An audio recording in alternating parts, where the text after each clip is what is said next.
ఓం గం గణాధిపతయే నమః. ఆంజనేయాయ నమః. ఓం మనోజవం మారుతతుల్య వేగం జితేంద్రియం బుద్ధిమతాం వరిష్టం వాతాత్మజం వానరాయూధ ముఖ్యం శ్రీరామదూతం శిరసా నమామి. ఓం ఆంజనేయాయ నమః.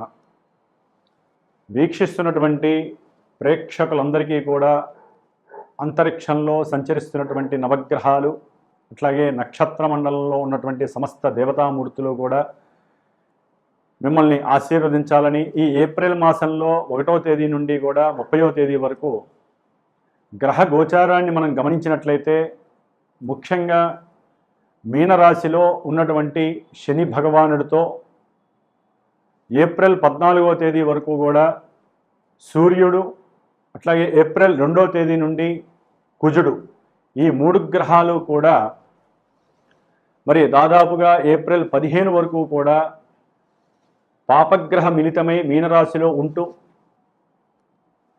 ఎంతో మంది కొంతమంది రాశులకి ఈ యొక్క 3 గ్రహాల యొక్క యుతి మహాదోషప్రదంగా కనిపించేటటువంటి అవకాశం ఉంటుంది. అలాగే విద్య, వివాహము, అట్లాగే సత్సంతానము, వ్యాపారము, కోర్టుకు సంబంధించినటువంటి లావాదేవీలు, ఉన్నతమైనటువంటి విద్య, శారీరక ఆరోగ్యము, ఆర్థికపరమైనటువంటి సమస్యలు, ఇట్లా మానవ జీవితంలో నిత్యము ముడిపడి ఉన్నటువంటి ప్రతి ఈవెంటు కూడా ఆ వ్యక్తి యొక్క జననకాల సమయాన్ని బట్టి, అతను పుట్టినటువంటి ప్రదేశాన్ని బట్టి, తేదీని బట్టి లగ్నము, అట్లాగే నడుస్తున్నటువంటి ఇప్పుడు దశలు, అంతర్దశల వారీగా మాత్రమే మనకి గోచారంలో అక్కడ గ్రహస్థితి ఇక్కడ ప్రస్ఫుటమై గోచారంలో వారి యొక్క మానసిక స్థితిని చూపించేటటువంటి చంద్రగ్రహ రాశి నుంచి ఏ ఏ రాశుల వారికి ఏ ఏ గ్రహాలు ఏ స్థానాల్లో ఉండి ఏ రకమైనటువంటి ఇబ్బందులని అలాగే శుభాలని కలుగజేస్తాయి, కొంతమందికి శుభాలు కలుగజేస్తాయి అనుకున్నటువంటి రాశుల వారికి చాలా ఇబ్బందులు ఎదుర్కొనే పరిస్థితులు కూడా కనిపిస్తూ ఉంటాయి నాకు వచ్చేటటువంటి కొన్ని ఫోన్ల ద్వారా, నాకున్నటువంటి అనుభవం ద్వారా. మరి కొంతమందికి ఇబ్బందులు కలుగుతాయి, అశుభాలు కలుగుతాయి అన్న వాళ్ళకి చక్కటి శుభాలు కలిగే అవకాశాలు ఉంటాయి. అంటే పెళ్ళిళ్ళు కావచ్చు, మంచి విద్యాభ్యాసం, విదేశీయానం, ఇలా. ఎందుకంటే మనకి గోచారం కన్నా ఇంకొక ఉన్నతమైనటువంటి స్థాయి జన్మ లగ్నము, దశలు, అంతర్దశలు. వాటిని బట్టి గోచారం మనకి చక్కగా ప్రభావితం చూపిస్తూ ఉంటుంది. కాబట్టి ఎవరైనా సరే మెయిన్ ఈవెంట్స్ అయినటువంటి కళ్యాణము కానీ, సంతాన విషయంలో కానీ, విదేశీయాన విషయము, ఇల్లు కట్టుకోవాలి, వాహనం కొనుక్కోవాలి, లేకపోతే విద్యలో ఆటంకాలు కలుగుతున్నా, భార్యాభర్తల మధ్య ఎన్నో అంతరాలు, అట్లాగే ఇబ్బందులు, ఎడబాట్లు, కోర్టు సమస్యలు, భూమికి సంబంధించినటువంటి సమస్యలు, ఏదైనా సరే, ఏ విషయంలోనైనా సరే ఇబ్బందులు కలుగుతున్నా, ఏ విషయంలోనైనా సరే మీరు ముందుకు వెళ్ళాలి, శుభం చేసుకోవాలి, ఇంట్లో శుభ కార్యక్రమాలు చేసుకోవాలనుకున్నా మస్ట్ అండ్ షుడ్ తప్పకుండా జన్మజాతకాన్ని చూపించుకొని జాతకంలో జరిగేటటువంటి విశేషాలు ఏమిటో మీరు చక్కగా మీకు నమ్మినటువంటి గురువు ద్వారా తెలియజేసుకొని వాటిల్లో ఏదైనా సరే అసమతుల్యమైనటువంటి పరిస్థితులు, ఇబ్బందులు ఉంటే వాటికి తగ్గ రెమెడీస్. జ్యోతిష్యం అంటేనే పరిహారం అండి. ఒట్టిగా పురాణం విన్నట్టు జ్యోతిష్యాన్ని వినకూడదు. ఏదైనా సరే జ్యోతిష్య శాస్త్రంలో ఈ దశల్లో ఇబ్బందులు జరుగుతున్నాయి, వీటికి సంబంధించినటువంటి ఇబ్బందులు జరుగుతున్నాయని తెలుసుకున్నప్పుడు ఈ చెవితో విని ఈ చెవితో వదిలేయకూడదు. మీరు కష్టపడాలి. మాలాంటి బ్రాహ్మణోత్తముల ద్వారా, పురోహితాదుల ద్వారా మంత్రపూర్వకంగా దేవతల్ని యంత్రపూర్వకంగా, తంత్రపూర్వకంగా ఆరాధిస్తూ ఆ యొక్క అంతరిక్షం నుంచి వచ్చేటటువంటి నెగిటివ్ వేస్ని తీసేసి మనం సృష్టించుకున్నటువంటి ఈ యొక్క కాలంలో మనకున్నటువంటి ఋషులు ఇచ్చినటువంటి మంత్రప్రయోగం ద్వారా ఎన్నో అభీష్టాలను నెరవేర్చుకునే శక్తి మనం చేసుకోవాలి.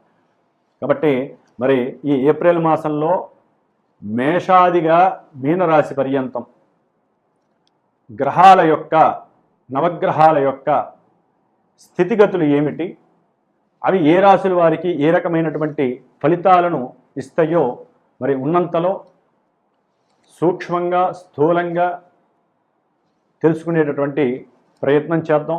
ప్రతి ఒక్కరూ కూడా ఈ నెలలో ఏప్రిల్ 2వ తేదీ నుండి మే 10వ తేదీ వరకు మీనరాశిలో సంచరించేటటువంటి కుజుడు శని మహాపాపగ్రహాలు ప్రపంచానికి విపత్తుని ప్రకృతిని పాడు చేసేటటువంటి వినాశకరమైనటువంటి ఇబ్బందుల్ని ప్రకృతి లోపల భూమి మీద బతుకుతున్నటువంటి ప్రతి జీవరాశిని అందులో మనం ఉన్నాము బుద్ధి కలిగినటువంటి వాళ్ళం మరి మనకి కూడా ఎన్నో సమస్యలను కలుగజేసేటటువంటి పరిస్థితి ప్రకృతి ఇవ్వబోతోంది కాబట్టి ప్రతి ఒక్కరూ తప్పకుండా శ్రీరామ రక్షా స్తోత్రాన్ని చదవండి. రోజు కుజుడికి శనికి సంబంధించిన స్తోత్రాన్ని నిత్యము కూడా చక్కగా 70 సార్లు, శనికైతే గనక 190 సార్లు చదవండి. వారి ఇరువురికి ఈ 2 పాపగ్రహాల్ని అణచివేసేటటువంటి శక్తి ఒక్క హనుమంతుల వారికి ఉంది దేవతామూర్తిగా. కాబట్టి హనుమాన్ చాలీసా రోజుకి 11 సార్లు చదవండి. కొంతమంది రాశులు ఎవరైతే ఉన్నారో వారందరికీ కూడా దోషాలు తొలగిపోతాయి. అట్లాగే ముఖ్యంగా శ్రీమాత జ్యోతిషాలయ పీఠంలో మా పీఠంలో ఈ 41 రోజులు ఏప్రిల్ 2వ తేదీ నుండి మే 11వ తేదీ వరకు కూడా ఈ కుజశనులకి ఇద్దరికీ కూడా జపాలను ఆచరిస్తూ దేవతామూర్తి అయినటువంటి హనుమంతుల వారికి చక్కగా మంజు సూక్త జప పారాయణ చేస్తూ రోజు వారికి సంబంధించిన హనుమాన్ చాలీసా పారాయణ చేస్తూ నిత్య అర్చన చేస్తూ చివరిలో హనుమత్ జయంతి మే 12వ తేదీన పవన సూక్తంతో మృత్యుంజయ మంత్రంతో పాశుపత రుద్ర హోమాన్ని చేస్తూ హనుమంతుడి యొక్క సహస్రనామ హోమము సీతారామచంద్రుల వారి యొక్క అష్టోత్తర నామాలతో హోమము ఆచరిస్తున్నాను మే 12వ తారీఖున. కాబట్టి సమస్యలు ఉన్నటువంటి వారు తప్పకుండా పీఠానికి సంప్రదించి దానికి సంబంధించినటువంటి పూజలో మీ యొక్క కుటుంబం తరపున కూడా మీరు కూడా పార్టిసిపేట్ చేసే అవకాశం తీసుకోండి.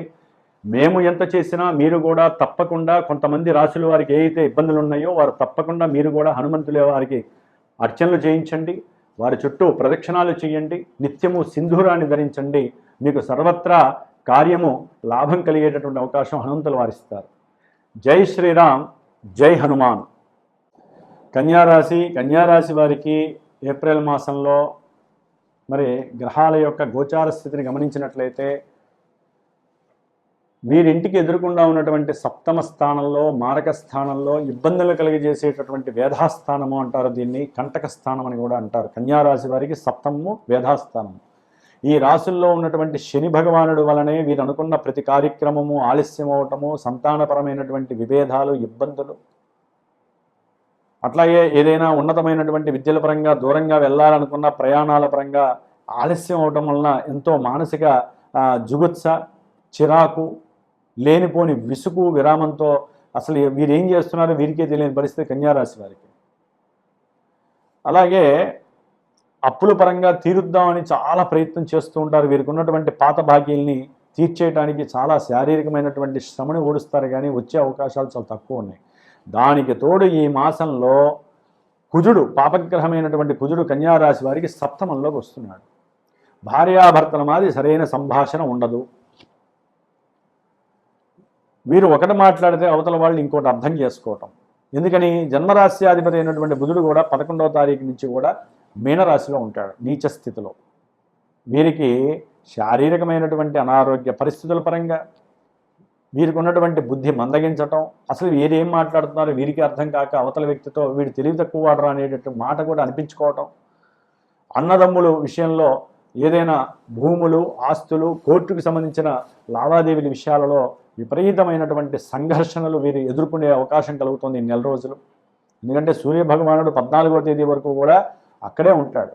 వ్యయాధిపతి పెట్టినటువంటి పెట్టుబడుల విషయంలో, వ్యాపారంలో తీవ్రమైనటువంటి నష్టాలు అనుభవించే పరిస్థితి, దాని ద్వారా భాగస్వాముల మధ్య అంతర్గతంగా అంతర్యుద్ధం జరిగేటటువంటి అవకాశం. నలుగురు ఉన్నారనుకోండి, నలుగురిలో ముగ్గురు ఒకవైపు ఉంటారు, ఒకరిని ఏదోటి అంటారు, మళ్ళీ వీడియో వచ్చినప్పుడు వాడిని అంటారు. అంటే వాళ్ళలో ఐక్యత తగ్గిపోతుంది. ఒకరి మధ్య ఒకరికి లేనిపోని క్రాష్లు వచ్చే అవకాశం ఉంటుంది. అగ్ని పుట్టనే కూడదు. అగ్ని కనుక ఒక చోట రగిలింది అంటే అది దావానలంలా మొత్తాన్ని కాల్చివేస్తుంది. ఇప్పుడు పరిస్థితి అట్లా ఉంటుంది 14 వరకు. తర్వాత ఇంకా ఘోరము. సూర్య భగవానుడు ఈ యొక్క కన్యారాశి వారికి అష్టమ స్థానంలోకి వస్తాడు. అష్టమ స్థానం అంత మంచిది కాదు. పెట్టినటువంటి పెట్టుబడులు లాభం వచ్చేటట్టుగా దగ్గర దాకా తీసుకొస్తే ఆకస్మికంగా, కానీ అష్టమం అనేటటువంటిది కాస్త కష్టాలని క్రియేట్ చేస్తుంది. ఆరోగ్య విషయంలో వీరికి సహకరించలేక, ఆరోగ్య విషయంలో వీరు ముందుకు వెళ్ళలేక, వీరు పెట్టిన పెట్టుబడుల్లో లాభం వచ్చినా స్వీకరించలేనటువంటి పరిస్థితి, ఆ జ్ఞానము అన్నీ పోతాయి, తొలగిపోతాయి, డైవర్ట్ అయిపోతుంది వ్యవహారం అంతా.